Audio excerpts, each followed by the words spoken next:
y a tener muy en cuenta esto, especialmente la gente que tiene, por ejemplo, acondicionadores de aire, congeladores, freezer, heladeras, son los que más normalmente consumen.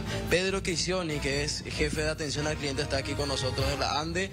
Don Pedro, realmente importantes consejos en torno a esto. ¿Qué se puede decir? Nos decías, el aire acondicionado, por ejemplo, acá nos dio una tabla de consumo, es lo que más se utiliza. Buenas tardes, ¿cómo están? Y bueno, es así mismo como decís, llega el calor, llega el verano y es un hecho que va a haber un aumento del consumo en los suministros. Y para evitar que este consumo, que este aumento de consumo no sea el triple o 4 veces más en comparación con los consumos anteriores, hay unas ciertas recomendaciones que de la ANDE le decimos a la gente, por ejemplo, el uso del aire acondicionado, por ejemplo, no bajar a menos de 23 a 24 grados, hacer una revisión periódica de los filtros, hacer una limpieza del aire acondicionado. Eso va a hacer que funcione mejor y que se consiga lo que queremos, que es estar en un hogar refrigerado o con una cierta comodidad. ¿Por qué se tiene que mantener en 24 el aire? Se sugiere mantener en 24, vemos muchas veces que con este calor de 40, 42 grados, ponemos el aire en 16 grados y lo que le decimos al aire es que baje la temperatura a 16, cosa que capaz no ocurra o va a ocurrir luego de 10, 12 horas de uso. Entonces se sugiere mantener los aire acondicionados a 23, 24 grados, que es una temperatura al cual el aire acondicionado va a llegar y va a mantener cómoda la habitación. También nos decías, fuera de aire, el uso de temporizadores, por ejemplo, también es importante. Sí, también se recomienda, los nuevos acondicionadores de aire vienen con un temporizador que se puede programar para que esté 4 o 5 horas.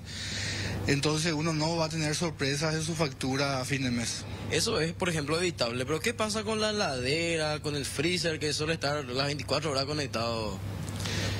Y se recomienda que esté en un lugar adecuado donde no le llegue el calor, que no esté directamente a la luz solar y que no se guarde, por ejemplo, alimentos calientes dentro de la heladera. Se recomienda que primero se enfríe ese alimento o que esté en estado natural para guardar en la heladera. Ahora con la estufa, la cocina eléctrica, suelen ser también elementos que son cotidianos en el hogar.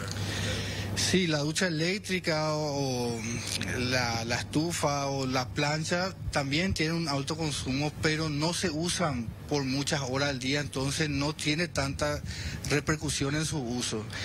Pero cuando tenemos esta temperatura de 40, 42 grados, lo que más se utiliza, lógicamente, es la heladera, el freezer, el acondicionador de aire, y es por eso que ocurre los aumentos de consumo, ¿verdad? Una campaña muy grande, por ejemplo, de la ANDE, don Pedro, donde se compraba o se recomendaba hacer el cambio a focos de ahorro, focos LED, ¿verdad? ¿Qué diferencia hay entre los focos comunes y cómo hacer para ir cambiando a poco?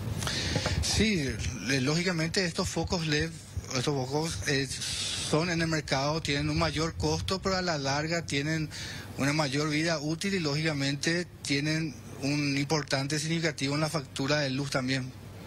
Ahora, don Pedro, de hecho estaban allí hablando Elvio, don Dante, en estudios sobre la importancia de comunicar sobre los cambios. Llega esta época del año y la gente empieza a comprar más elementos, más acondicionadores de aire, heladeras, entre otros electrodomésticos, y la potencia también de la vivienda va cambiando y bueno, va aumentando el consumo. Eso hace también que se genere un problema para ustedes. En realidad lo que nosotros sugerimos siempre es que cuando se modifica la llave termomagnética que está atrás del medidor se dé aviso a la ANDE. Cuando uno va a bajar un suministro de energía se declara en la solicitud de cuánto es la llave y de por cuánto va a ser la potencia dentro de un suministro. Lo que muchas veces ocurre es que compramos electrodomésticos en verano o en cualquier temporada del año. El electricista muchas veces cambia esa llave, tampoco le informa al usuario. Y es ahí donde nosotros no tenemos conocimiento de ese aumento de potencia dentro del suministro. Por último, don Pedro, ya para darle también espacio a los compañeros, ¿qué pasa con esta supuesta promoción que en un momento dado la ANDE había hecho, que de hecho fue publicado en la conferencia de prensa, descuentos, por ejemplo, para los que trabajan en horarios nocturnos o los que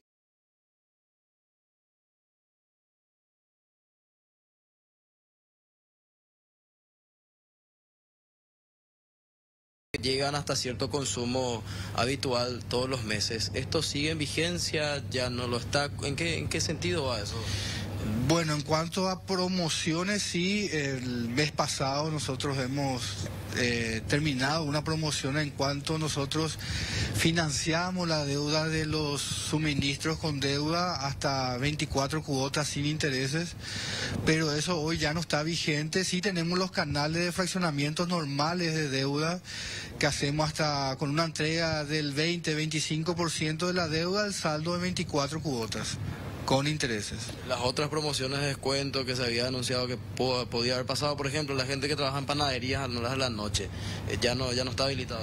No, en realidad eso es un proyecto que se está revisando sobre eso. Nosotros tenemos unos horarios diferentes para la tarifa de media tensión, pero se está viendo la posibilidad de aplicar también esas tarifas para baja tensión, tener unos horarios, un precio de energía en horarios distintos.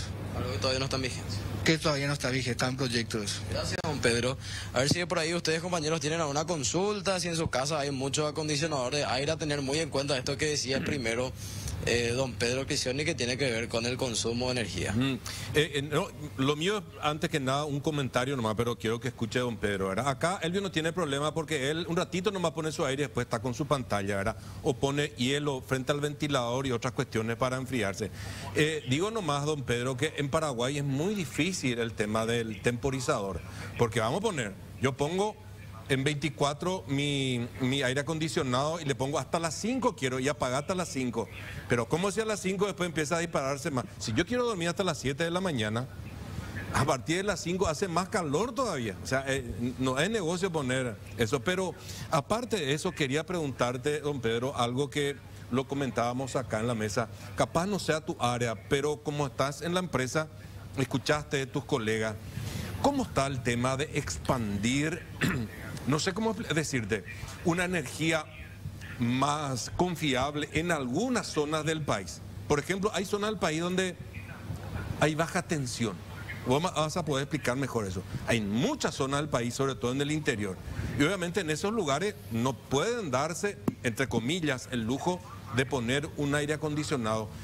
Te pregunto, ¿hay algún plan de expandir, de invertir fuertemente y para que la energía eléctrica, digamos, llegue en forma más confiable, con más fuerza en esos lugares? El caso, por ejemplo, aquel productor de leche que decía, tenemos que tirar por acá, y notábamos que la extensión de energía que tenían en la zona era realmente precario. ¿Hay un plan de eso, don Pedro?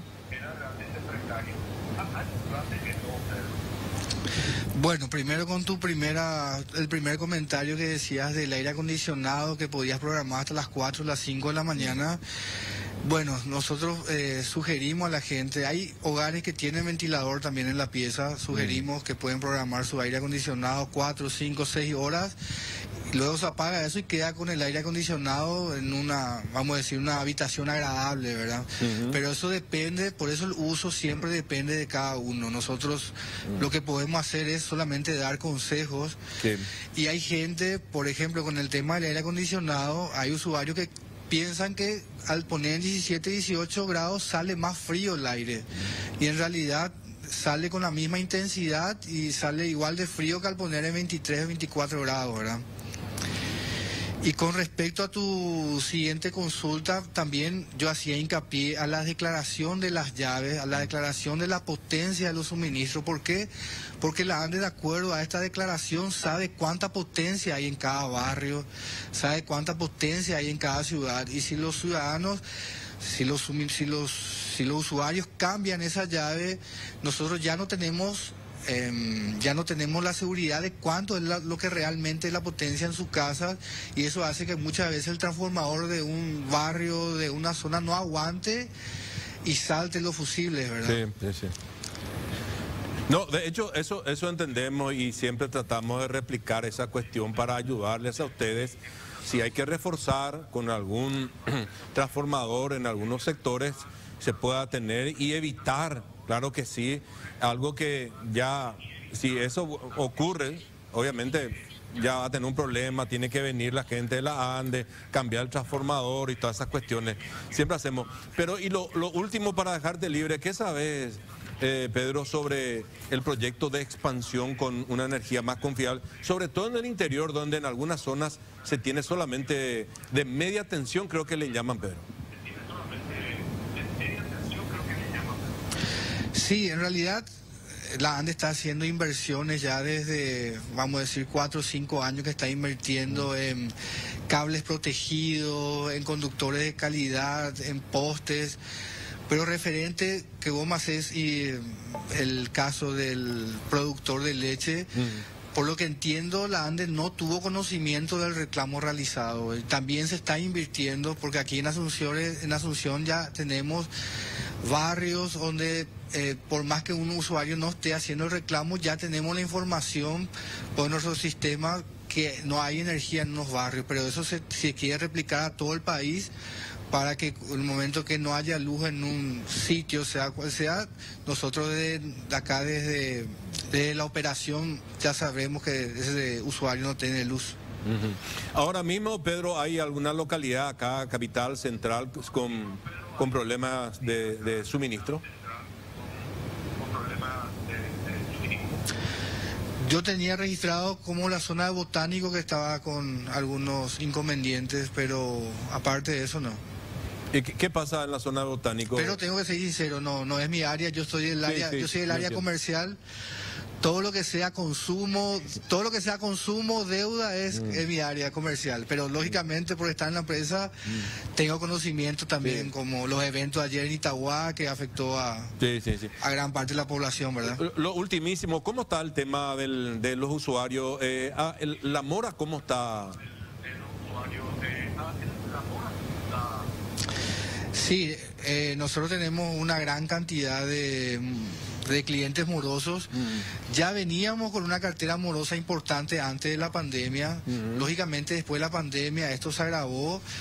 Hicimos campañas para mitigar vamos a decir, por los casos de la pandemia. Tuvimos exoneración de energía, tuvimos fraccionamientos de deuda, pero lógicamente todavía no pudimos recuperar del todo, vamos a decir, después de la pandemia, ¿verdad? Tenemos aún muchísimos clientes en situación de mora con más de 3 facturas impagas y estamos tratando de lograr que esto se reduzca, lógicamente, ¿verdad?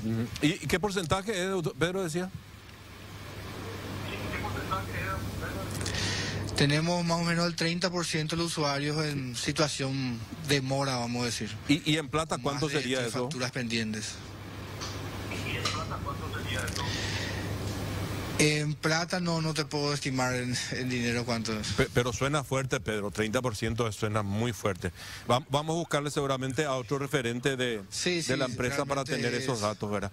Pedro, gracias por tus recomendaciones. Vamos a replicar un poco para ver si se usa, por un lado, más eficientemente los electrodomésticos y de paso también si podemos ahorrar un poco de plata al bolsillo. Gracias, don Pedro. Gracias realmente. Muy amable. Gracias, Mateo. No, por favor, a las órdenes. Y así como decía al comienzo, en verano hay un aumento de consumo y lo que tenemos que lograr es un uso eficiente en los hogares para evitar que ese consumo sea demasiado importante. Ya vamos a pedir también ayuda acá a la audiencia enseguida, don Pedro. Gracias, Mateo. Vamos a pedirle ayuda a la gente para ver cómo hacen para refrescarse. Acá alguien me contó una idea muy supuestamente genial, no sé.